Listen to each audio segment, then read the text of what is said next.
Little brown wren. Trigger warning. Sexual violence, suicide, self-harm. A little brown wren is unremarkable, easily overlooked while it hides under bushes. It doesn't have a big voice, just a small chirp. It slips in and out, you never know it's there. Being a brown wren has served me well. I've never had to deal with admiration, attention, conflict or pressure. Nobody sees me, so I don't exist. I earn a scholarship to an expensive East Coast school. My roommate belongs here, I don't. She is a force stronger than anything I've ever known. She looks me over and finds me wanting. Yeah, let's go shopping. I laugh nervously. I'm good. Have fun. No. You're so not good. I can't afford to go shopping. I'm embarrassed to confess and pretend to organize my textbooks. She puts her hands on her hips and grins. Hi. I'm Chastity. I'm your fairy godmother. Now, let's go. I fight. I protest. I try to get away. But chastity, like a proper Eastern, once begun cannot be blown off course. By the end of the weekend, all my clothes, everything I brought with me from my small Midwestern town has gone to a thrift shop.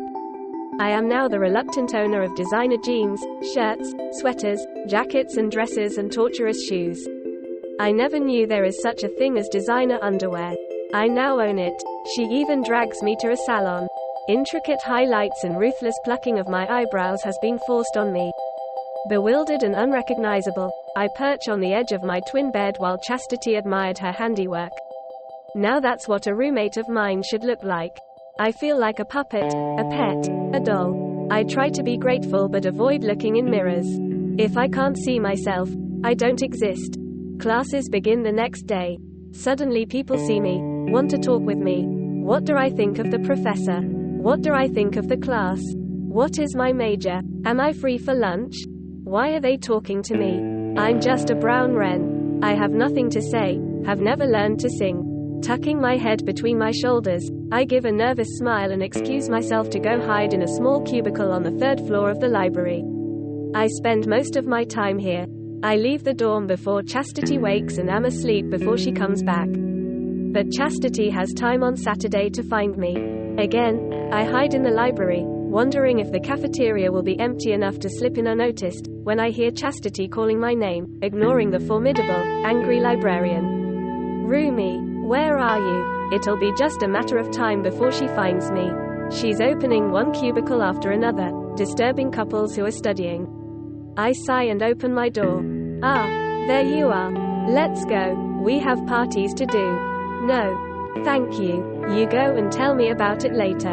I back away, but Chastity does not understand no. She tells me what to wear and squeezes me into a tight, red dress that is so much shorter than anything my father would allow me to wear.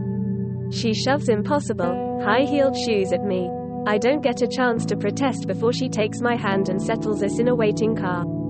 Let's go have some fun. Where are we going? Just a party. Don't worry, you'll have fun. Chastity, the last party I went to had a clown and balloons. Ha, you are funny. No, I'm not. I'm scared. I won't know how to act.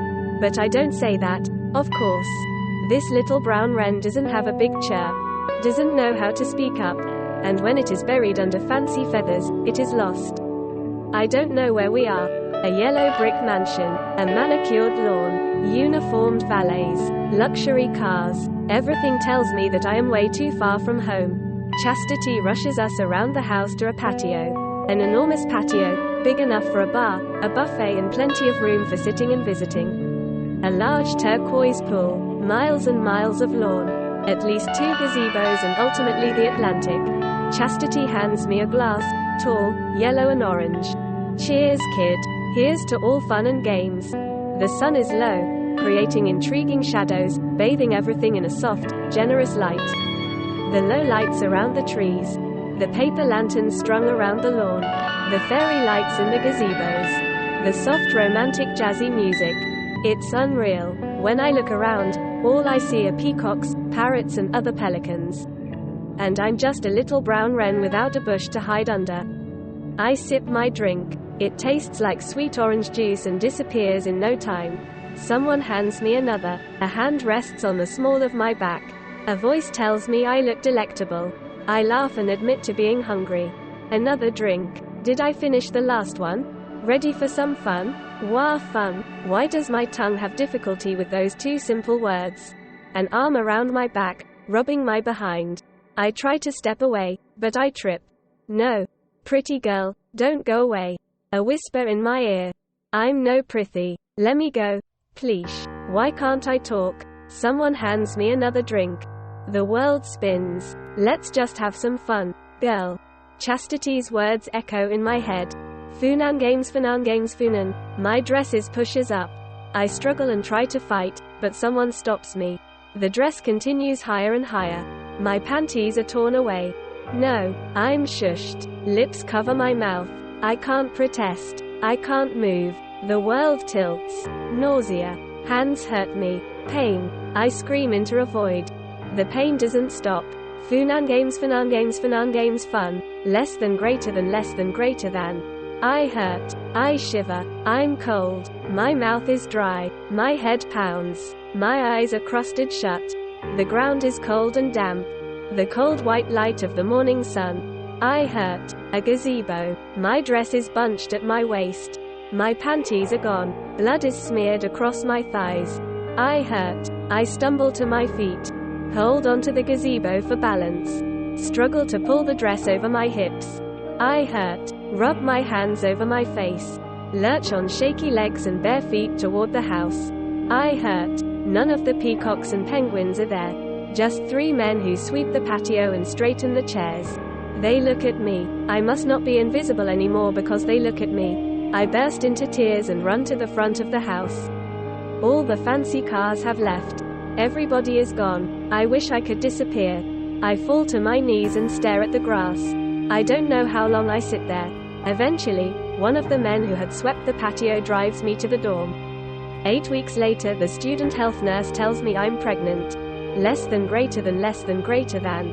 In her parents' house, she's still a little brown wren, unremarkable, easily overlooked and shunned. Encouraged to hide under bushes. She doesn't have a voice, not given a chance to explain why she was never a match for peacocks and peregrines. She has never learned how to deal with disappointment, anger and rejection. The bridge is tall, the water cold, the current swift.